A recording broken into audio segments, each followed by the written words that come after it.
subject verb agreement, which is very important topic for the semester exams, and it will definitely come as your multiple choice question, and you have to choose the option and it will be scoring topic. आज मैं आप लोगों को पढ़ाने वाली हूँ कि subject के साथ वर्ब के एग्रीमेंट को कैसे हम जस्टिफाई करेंगे। सब्जेक्ट अगर है तो उसका वर्ब एग्जाम्पल में उसके साथ कैसे जस्टिफाई होगा, ये आप लोग समझ लीजिए एक एग्जाम्पल के जरिए। सबसे पहले डेफिनेशन में ये समझ लीजिए, by subject verb agreement we mean that verb the sentence must agree with each other. कोई भी सब्जेक्ट के साथ वर्ब का अग्रीमेंट होना बहुत बहुत आवश्यक है। अगर सब्जेक्ट सिंगुलर है तो वर्ब जो होगा वो भी सिंगुलर होगा। अगर सब्जेक्ट प्लूरल है तो वर्ब भी आपका प्लूरल होना चाहिए। अब जैसे हम एक एग्जाम्पल के जरिए इसको समझ सकते हैं, जैसे कि रूल नंबर 1 में मैं आपको बता रही हूँ सब्जेक्ट का एग्जाम्पल। जैसे यहाँ पे लिखा है the lion hunts when he is angry. The lion hunts when he is angry. तो ये इसमें जो लॉयन है, ये हमारा जो लॉयन है ये सिंगुलर है, तो इसके साथ हमने इज लगाया है। क्यों लगाया है? क्योंकि ये सिंगुलर है तो हमारा वर्ब भी सिंगुलर होना चाहिए। ठीक है।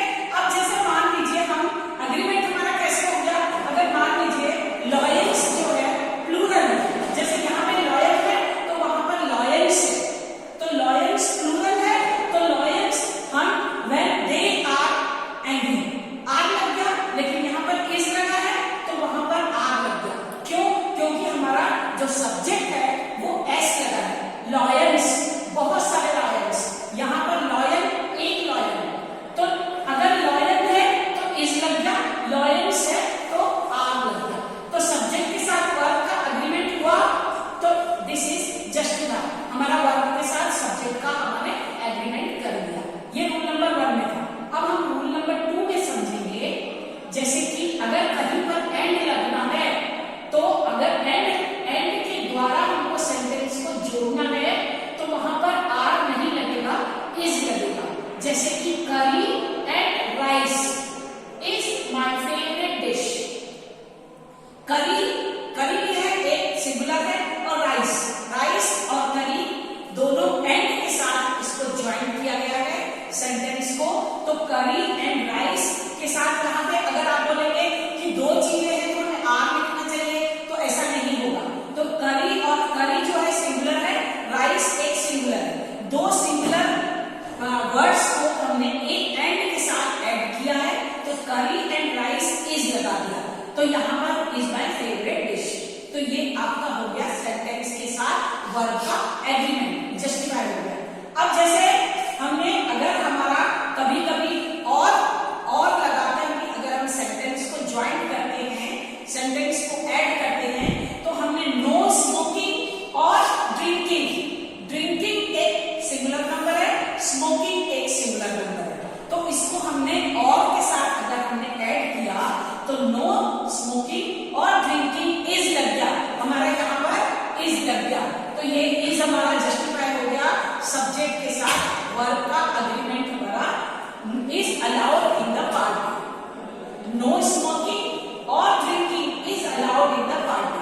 तो कई बार हम लोग मिस्टेक कर देते हैं कि स्मोकिंग और ड्रिंकिंग, अगर हम बोलेंगे कई बार तो बच्चे क्या करते हैं, मिस्टेक कर देते हैं, इज लगेगा तो या आर लगेगा तो आर लगा देते हैं। जैसे समझते हैं कि नो स्मोकिंग और ड्रिंकिंग दो टॉपिक है, दो वर्ड है, तो इसको आर लगा दे। नो स्मोकिंग और ड्रिंकिंग आर बोलते हैं, आर नहीं बोलना है, इज लिखना है, क्योंकि स्मोकिंग भी एक सिंगुलर है और ड्रिंकिंग भी एक सिंगुलर है। तो दो सिंगुलर अगर और के साथ ज्वाइन किया गया है तो उसको हम इस के साथ हमारा अग्रीमेंट लगेगा। अब रूल नंबर 3 में हम देखेंगे कि द स्पेक्टिकल्स। अब आपने बोला कि अगर एस यानी कि यहाँ प्लूरल लग गया, जैसे कि the spectacles are lying on the table, तो स्पेक्टिकल्स जो होता है एक है, चश्मा एक होता है ना, लेकिन वो एस एक प्लूरल शब्द कहलाता है। चश्मा एक है, स्पेक्टिकल्स यानी चश्मा, स्पेक्टिकल्स यानी कि चश्मा होता है, चश्मा एक ही चीज है, लेकिन आर क्यों लग गया, पर हम ये समझेंगे जो स्पेक्टिकल्स है